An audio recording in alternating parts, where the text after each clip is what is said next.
¿Quieres residir en España y no sabes cómo hacerlo? ¿Te abrumas entre tanta burocracia y necesitas ayuda?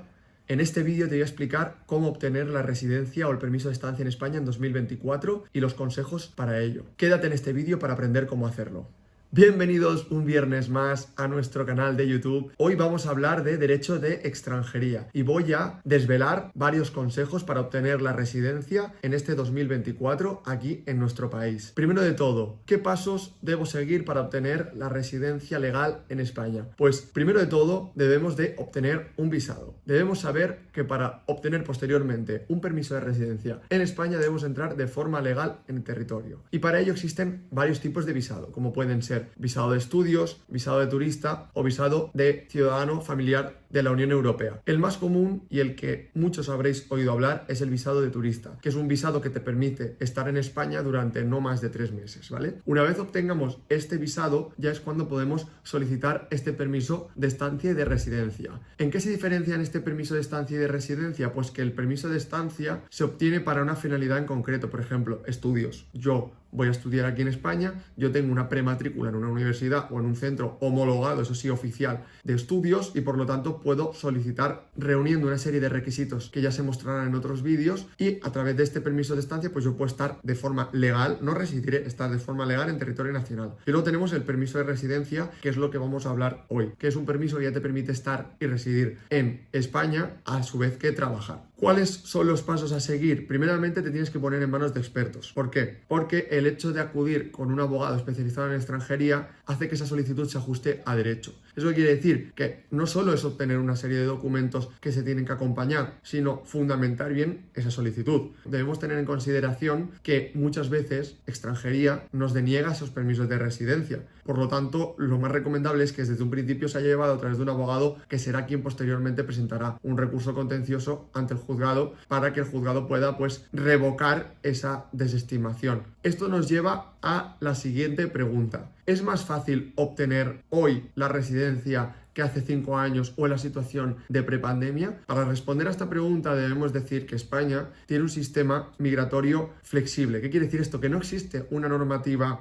que regule la inmigración en España. Por lo tanto, dependiendo de la situación de España, es más difícil o menos difícil obtener el permiso de residencia, porque el Estado utiliza estos procedimientos de obtención de residencia para regular el flujo migratorio, es decir, entran más o menos inmigrantes a razón de la situación en España, que haya más paro, que haya menos desempleo, que haya más posibilidad de conflicto bélico o cualquier riesgo de atentados, por ejemplo. Entonces, eso me hace responder a que depende mucho de la situación en España, que sea más fácil o menos difícil. Ahora bien, una cosa es lo que la administración, en este caso extranjería, nos puede decir y cosa muy distinta es lo que un juez resuelva cuando aplica la ley, porque el juez aplica la ley y da igual la situación actual de España en cuanto a su situación migratoria, laboral o socioeconómica. Entonces, hay una serie de sentencias y de avances jurisprudenciales, hablamos de materia de sentencias, que hacen que a día de hoy sí que sea más fácil o que sí que se tengan más garantías a la hora de solicitar un permiso de residencia. Un ejemplo puede ser, por ejemplo, el arraigo laboral, que hago un pequeño inciso, explico un poco en qué consiste este arraigo laboral. Es 2 años de permanencia en España y después haber trabajado al menos durante 6 meses dentro de esos 2 años en España. Pero ese trabajar dentro de España puede ser de forma regular o de forma irregular. Evidentemente, cuando yo quiero obtener un permiso de residencia por arraigo, he tenido que estar de forma irregular durante X tiempo, en este caso 2 años en España. Por lo que dijo el Tribunal Supremo es que antes la ley te exigía que tú tuvieras que demostrarlo a través de un contrato laboral.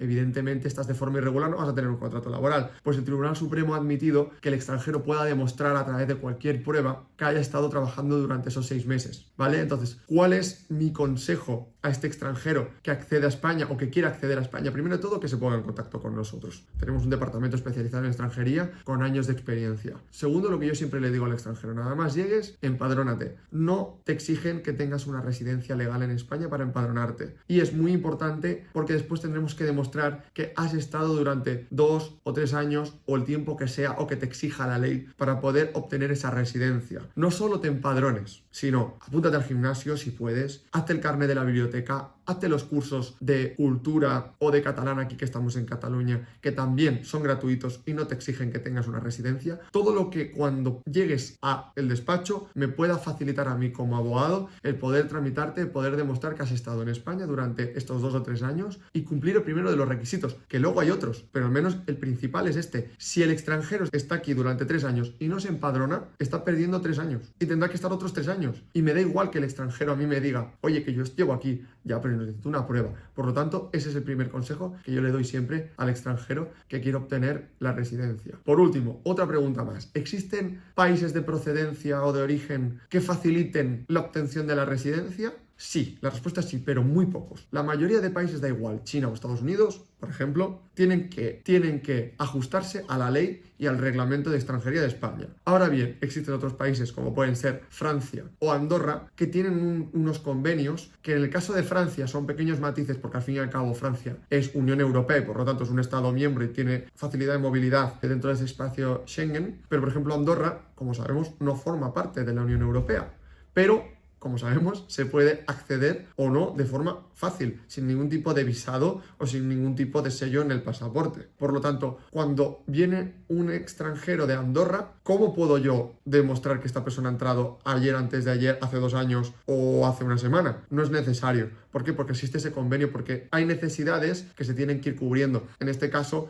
pues estas personas que provienen de Andorra tienen un convenio que a la hora de solicitar este permiso de residencia o de estancia se marca una casilla, se justifica pues con los documentos que se tienen que justificar, que en este caso es pasaporte y permiso o documentación nacional de identidad andorrana, y al fin y al cabo el resto de requisitos es como otro tipo de extranjero de otro país de origen. Por lo tanto, este sería por ejemplo un país que tendría un trato distinto en cuanto a materia migratoria, pero no por ello necesitas no acudir a un profesional, porque al fin y al cabo la solicitud se hace igual, y esa solicitud, como hemos dicho, tiene que estar bien ordenada, bien fundamentada, tiene que estar enumerada y nunca está de más pues hacer un pequeño escrito firmado por un abogado en el que pues al funcionario de extranjería se le ponga fácil. Oiga, mira, aquí están estos documentos, aquí se acredita, este documento no se aporta por X razón. Todo esto verdaderamente por el coste que tiene es muy recomendable que lo realice un profesional del derecho. Si te está gustando este vídeo, no olvides darle a like, suscribirte y darle a la campanita para estar informado sobre cualquier actualidad jurídica.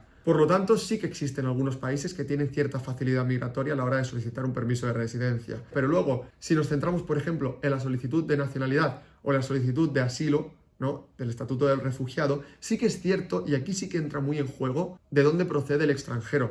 Porque, por ejemplo, cuando solicitamos la nacionalidad por residencia, el plazo en el que tienes que residir de forma legal en España de forma general es de 10 años. Pero si tu procedencia es de un país latinoamericano, de Andorra, Filipinas, o es una persona de origen sefardí, el plazo pasa de 10 años a 2 años. Por lo tanto, aquí sí que es otro claro ejemplo de que el país de procedencia influye. Y luego, por último, en las situaciones de asilo, que actualmente, por ejemplo, todo el mundo está informado sobre el conflicto entre Rusia y Ucrania, y se ha creado un estatuto del refugiado ucraniano que obtiene ese asilo en España, y ese asilo te permite trabajar al menos durante 1 año. Sí es cierto que si procedes de ciertos países, digamos que el asilo se concede casi de forma automática que si procedes de otros países, porque la ley exige que la persona que viene refugiada tiene que demostrar que está siendo perseguida por razón de etnia, sexo, pertenencia a grupo religioso, pero si procedes de países como por ejemplo Ucrania o Venezuela, es notorio que existe una situación generalizada de conflicto bélico o de pobreza que pone en peligro la integridad física y económica de la persona que solicita el asilo, pues es mucho más sencillo que no que lo solicite, por ejemplo, una persona que viene de Colombia, que tiene que acreditar otro tipo de persecuciones, como puede ser de las FARC, o que se sienta amenazada esa persona y por lo tanto solicite ese asilo, ese estatuto del refugiado en España. Pues ya respondidas las preguntas, dejamos por aquí nuestro teléfono para que puedas informarte, puedas solicitar el trámite de extranjería con el despacho. Con esto llegamos al fin de este vídeo. Nos vemos el próximo viernes con más contenido jurídico. ¡Adiós!